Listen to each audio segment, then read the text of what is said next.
life, it's like in a dance. We pair with someone who seems to be a great partner and start dancing together. The beauty of the dance is in the harmony. Both dancers play their part to make it mutually enjoyable and respectful. Can both partners lead in the dance?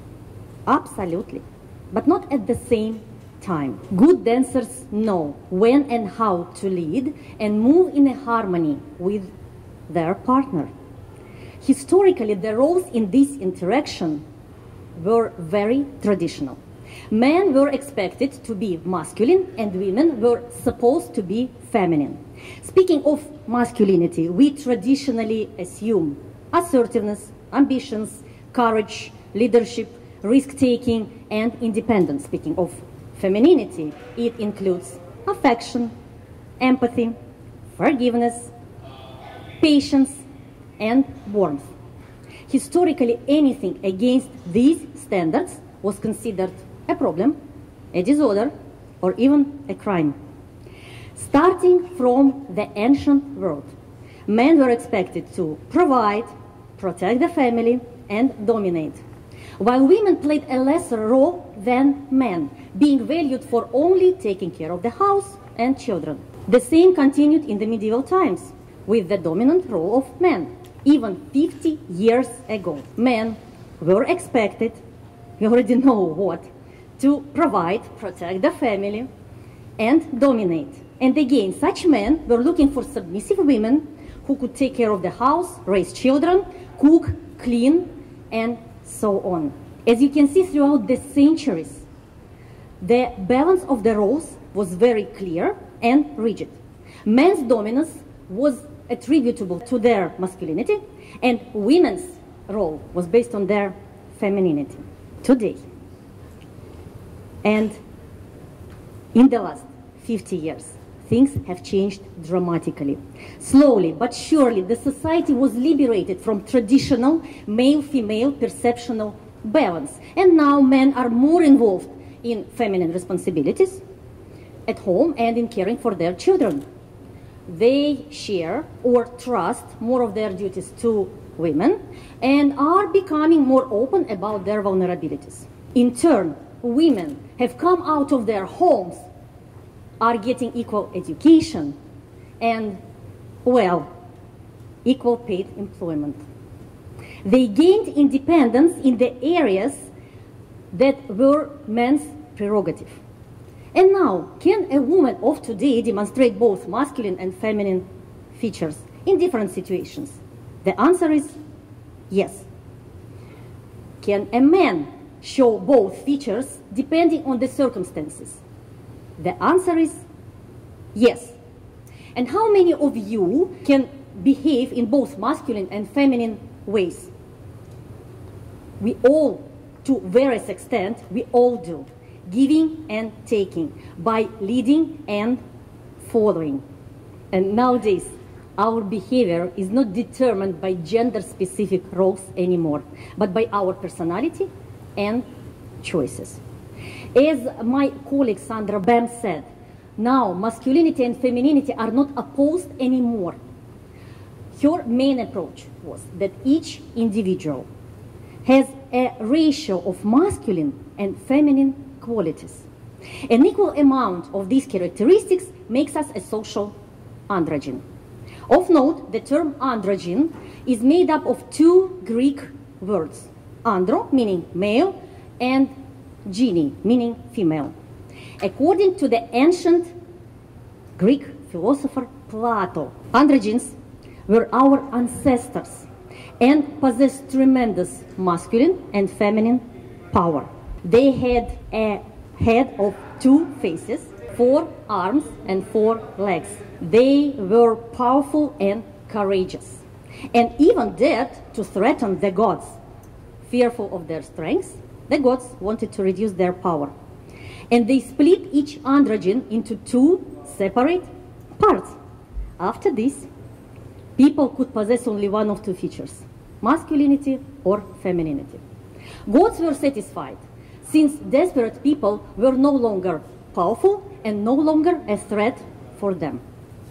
It's a myth, But let's think of it deeper, symbolically. After separation, each individual could possess only one of two features, masculinity or femininity, representing only half of the whole.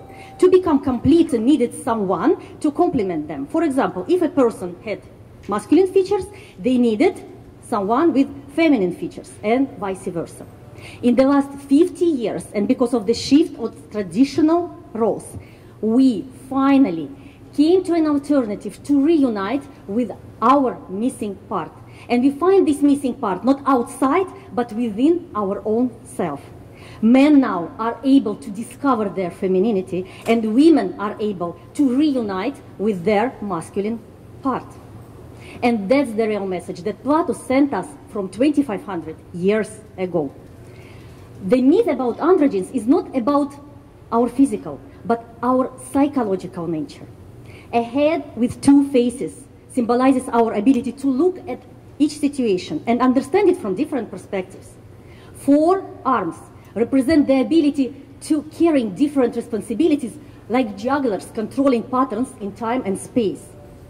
4 legs are about being grounded and at the same time moving forward. My personal androgen story evolved quite painfully. I got married young and dreamed of having 6 kids. I loved being a housewife, cooking, baking, cleaning, and showing hospitality. And I loved being behind my husband, giving him a leading role and keeping harmony in our family. I was 23 when my husband was murdered, and I was left alone with 2 little kids. Unwillingly and unprepared, I had to take the lead. That time I realized that my kids did not lose a father, they lost a mother.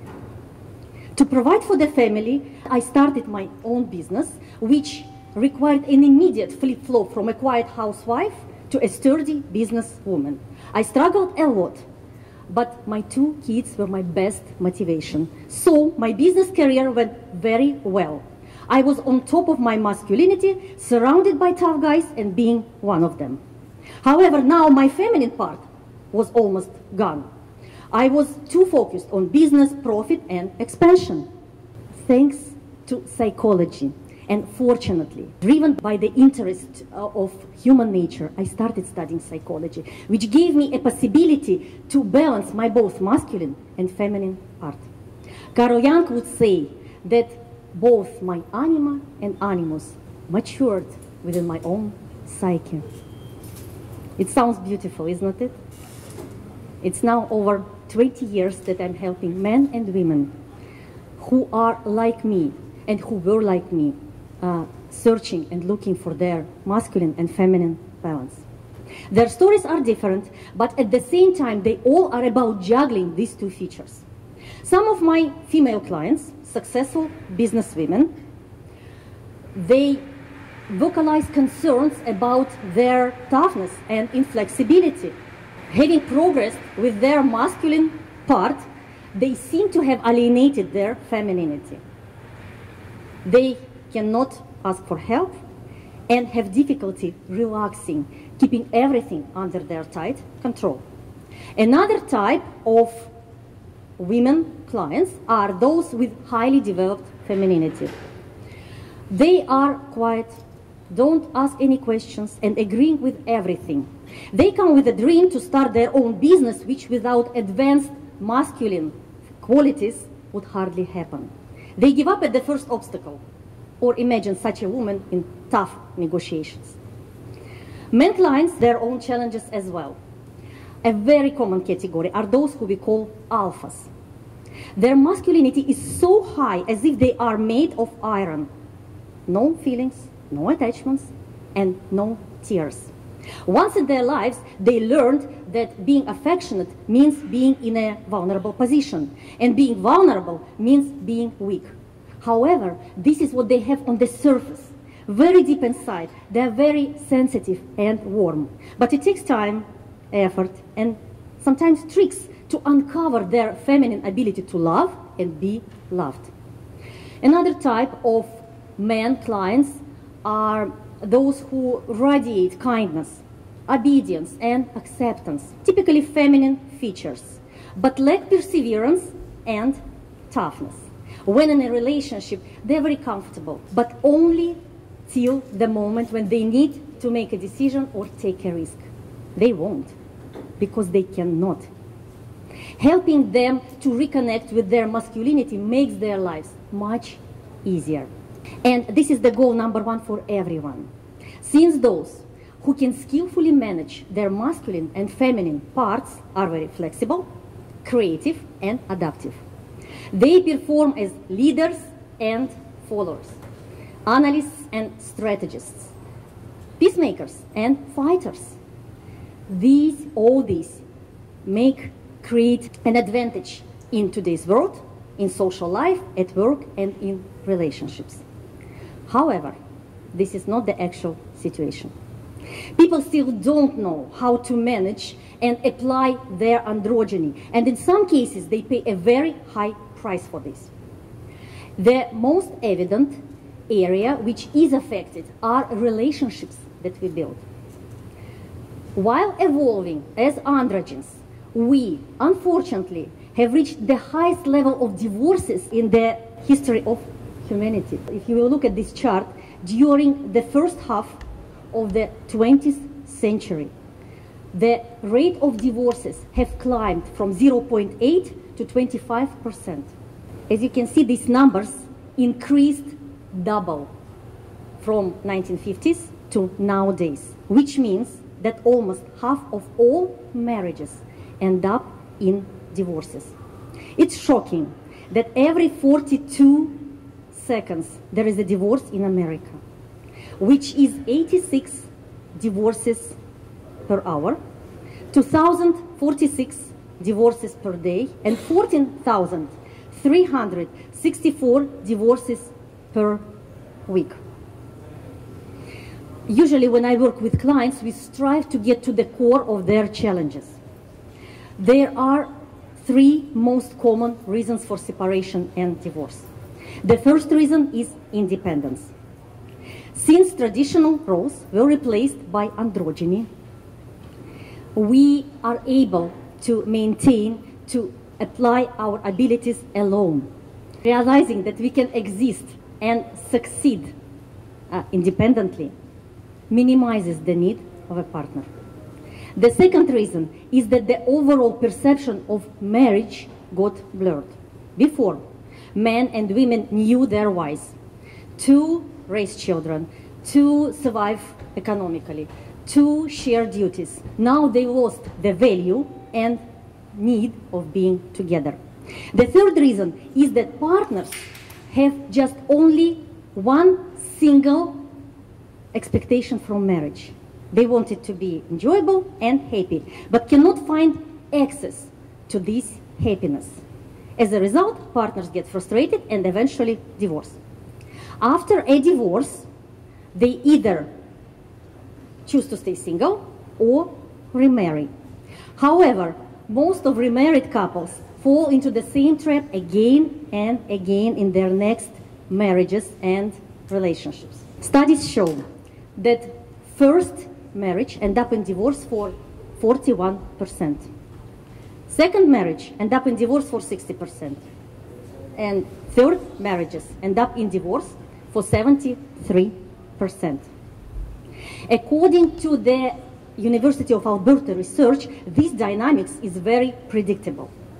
Starting new relationships does not mean that things are going to be different, because it's essential to rethink old views on past romances before moving into new ones.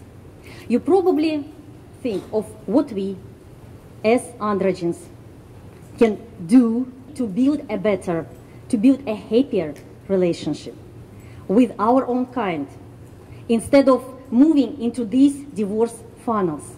And this is very important, because now we need to learn a new style of interaction. Remember, in life, it's like in a dance. Learning good dancing takes time. Openness to new experience.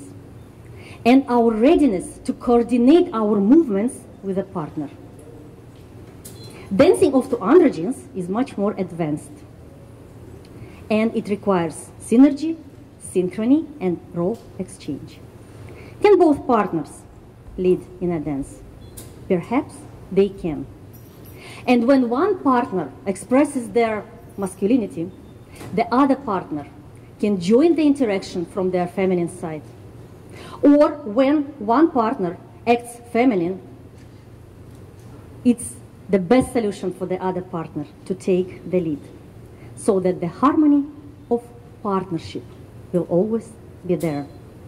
That's the real power of androgyny, something that Plato called the power of God's